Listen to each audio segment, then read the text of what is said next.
Hi friends, എല്ലാവർക്കും എൻ്റെ പുതിയ വീഡിയോയിലേക്ക് സ്വാഗതം. നമ്മളുടെ ഇന്നത്തെ റെസിപ്പി എന്ന് പറയുന്നത് ഒരു അവക്കാഡോ ഷേക്കാണ്. അപ്പൊ നമുക്കത് എങ്ങനെയാണ് തയ്യാറാക്കുന്നത് നോക്കാം. ഇതാണ് അവക്കാഡോ എന്ന് പറഞ്ഞ ഫ്രൂട്ടാണ് ഇത്. അപ്പൊ നമ്മൾ ഇത് വെച്ചാണ് ഷേക്ക് ഉണ്ടാക്കാൻ പോകുന്നത്. അതിന് വേണ്ടിയിട്ട് നമുക്കിതൊന്ന് കട്ട് ചെയ്യണം.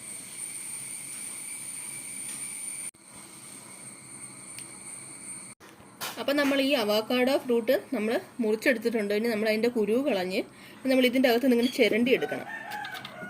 ചിരണ്ടി വേണം നമ്മൾ ഇതിൻ്റെ അകത്ത് നിന്ന് ഇങ്ങനെ എടുക്കാനായിട്ട്. അതിന് വേണ്ടി നമ്മൾ ചിരണ്ടി എടുക്കാം. അപ്പം നമ്മൾ അവക്കാഡോ നന്നായിട്ട് അതിൻ്റെ അകത്ത് നിന്ന് എല്ലാം എടുത്ത് ഇതിലേക്ക് ജാറിലേക്ക് ഇട്ടിട്ടുണ്ട്. ഇനി ഞാൻ ഫ്രീസറിൽ വെച്ച് നല്ല കട്ടയാക്കി വെക്കണ പാലാണ്. നമുക്ക് ഈ പാൽ ഇതിലേക്ക് ഒഴിച്ചു കൊടുക്കാം.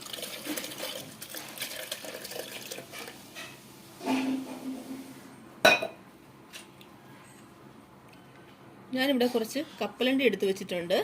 നിങ്ങൾക്ക് വേണേൽ നിങ്ങളുടെ കയ്യിലുള്ള ഏത് നട്ട്സ് വേണമെങ്കിലും ഉപയോഗിക്കാവുന്നതാണ്. എൻ്റെ കയ്യിൽ ഇപ്പോൾ ഇതേ ഉള്ളൂ. അതുകൊണ്ട് ഞാൻ ഈ കപ്പലണ്ടി ഇതിലേക്ക് ഇട്ട് കൊടുക്കുകയാണ്. കുറച്ച് കപ്പലണ്ടി നമുക്ക് ഇതിലേക്ക് ഇട്ട് കൊടുക്കാം. എന്നിട്ട് നമുക്ക് കുറച്ച് വാനില എസൻസ് ഒഴിച്ചു കൊടുക്കാം. അതിലേക്ക് ഒരു ശകലം ഒഴിച്ചു കൊടുക്കാം, ഒരു ഫ്ലേവറിന് വേണ്ടിയിട്ട്. ഇനി മധുരത്തിനായിട്ട് ഞാൻ കുറച്ച് മിൽക്ക് മെയ്ഡാണ് ചേർക്കാൻ പോകുന്നത് ഇതിലേക്ക്. അപ്പം നമ്മളിതെല്ലാം മിക്സിയുടെ ജാറിലേക്ക് ഇട്ടിട്ടുണ്ട്. ഇനി നമുക്ക് നന്നായിട്ട് ഇതൊന്ന് അടിച്ചെടുക്കാം. അപ്പോൾ ഷേക്കിനായിട്ട് നമ്മൾ നന്നായിട്ട് അടിച്ചെടുത്തിട്ടുണ്ട്. ഇനി നമുക്കിതൊരു ഗ്ലാസ്സിലേക്ക് ഒഴിച്ചു കൊടുക്കാം.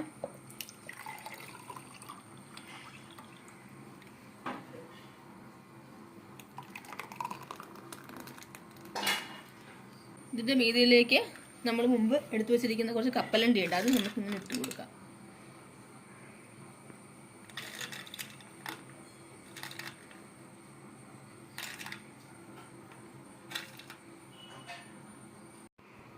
ഞാൻ കുറച്ച് ചെറി എടുത്ത് വെച്ചിട്ടുണ്ട്. ഇനി ഇതും നമുക്ക് ഇട്ട് കൊടുക്കാം അതിൻ്റെ മീതിയിലേക്ക്.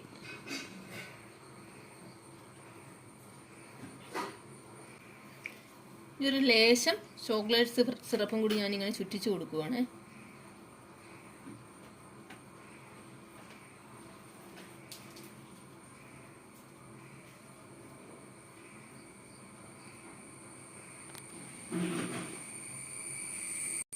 അപ്പം നമ്മുടെ അവക്കാഡോ ഷേക്ക് റെഡി ആയിട്ടുണ്ട്. നിങ്ങൾ തീർച്ചയായിട്ടും ട്രൈ ചെയ്ത് നോക്കണം. അതുപോലെ തന്നെ എൻ്റെ വീഡിയോ ഇഷ്ടമായെങ്കിൽ നിങ്ങൾ ലൈക്ക് ചെയ്യാനും ഷെയർ ചെയ്യാനും സബ്സ്ക്രൈബ് ചെയ്യാനും മറക്കരുത്. ഇനിയും എൻ്റെ ഇതുപോലെയുള്ള വീഡിയോസിനായിട്ട് നിങ്ങൾ എൻ്റെ ചാനൽ സബ്സ്ക്രൈബ് ചെയ്യുക. അതുപോലെ തന്നെ തൊട്ടടുത്തുള്ള ആ ബെല്ലൈക്കൺ കൂടി ഒന്ന് ക്ലിക്ക് ചെയ്യുക. താങ്ക്